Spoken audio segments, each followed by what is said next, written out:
യൂദായുടെ ലേഖനം ഒരു പഠനം. Part number 22.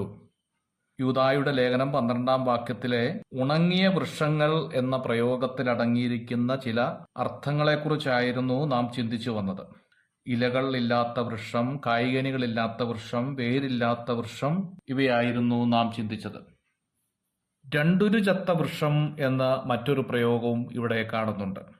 പ്രതികൂലങ്ങളെ അതിജീവിക്കാൻ കഴിയാതെ ഇലകൾ വാടിക്കൊഴിഞ്ഞും ആത്മീക ഫലം പുറപ്പെടുവിക്കാതെ നിലത്തെ നിഷ്ഫലമാക്കിയും ദൈവത്തിൽ നിന്നും ആത്മീക ജീവരസം വലിച്ചെടുക്കാൻ കഴിയാതെ വേരുകൾ അറ്റുപോയതുമായ വൃക്ഷം ഇപ്പോൾ ആസകലം ദ്രവിച്ചു പോയിട്ട് തീയിലിടുവാൻ അവയെ പിഴുതിട്ടിരിക്കുന്നു. രണ്ടുരു ചത്ത വൃക്ഷം എന്നതുകൊണ്ട് അർത്ഥമാക്കുന്നത് എബ്രായ ലേഖനം 6-ാം അധ്യായത്തിന്റെ 4-ാം വാക്യത്തിൽ അപ്പോസ്തലനായിരിക്കുന്ന പൗലോസ് ഓർമ്മപ്പെടുത്തുന്ന കാര്യമാണ്. ദൈവത്തിന്റെ പല നന്മകളും അനുഭവിപ്പാൻ ഇടയായി തീർന്നിട്ടും സ്വർഗീയ ദാനം അനുഭവിക്കാൻ കഴിഞ്ഞിട്ടും പരിശുദ്ധാത്മാവിന്റെ സ്പർശനമേറ്റിട്ടും രക്ഷയുടെ അനുഭവത്തിലേക്ക് വരാതെ ദൈവിക സത്യത്തെ അലക്ഷ്യമായി കാണുന്നവരെ കുറിച്ചാണ് രണ്ടുരു ചത്ത വൃക്ഷം എന്നതുകൊണ്ട് അർത്ഥമാക്കേണ്ടത്. പരിശുദ്ധാത്മാവിന്റെ നേരിയ സ്പർശനം ഇവർ അനുഭവിക്കപ്പെട്ടവരാണ്. കർത്താവിനെ അടുത്തറിയാൻ ദൈവവചനത്തിൽ നിന്നും ശ്രദ്ധേയമായ കാര്യങ്ങൾ ചെവിക്കൊണ്ടതുമാണ്. പക്ഷേ സാഹചര്യങ്ങളുടെ സമ്മർദ്ദമോ ഹൃദയകാഠിന്യമോ ആയിരിക്കാം അവർ ക്രൂശിലെ ക്രിസ്തുവിനെ ഹൃദയത്തിൽ അംഗീകരിക്കുകയോ രക്ഷിക്കപ്പെടുകയോ ചെയ്യാൻ മനസ്സ് കാണിച്ചില്ല എന്നുള്ളതാണ്.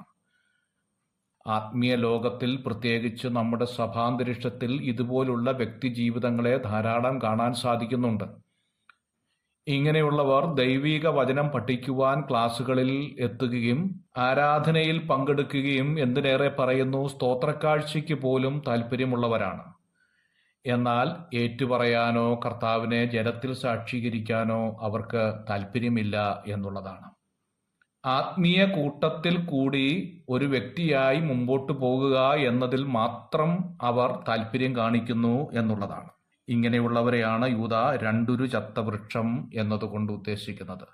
മാനസാന്തരത്തിന്റെ അനുഭവത്തിന്റെ എല്ലാ സാഹചര്യങ്ങളും ദൈവം ഒരുക്കി കൊടുത്തിട്ടും അവയെ പുറങ്കാലുകൊണ്ട് ചവിട്ടിക്കളഞ്ഞവർ എന്ന അർത്ഥമാണ് ഒറ്റ വാക്കിൽ പറഞ്ഞ.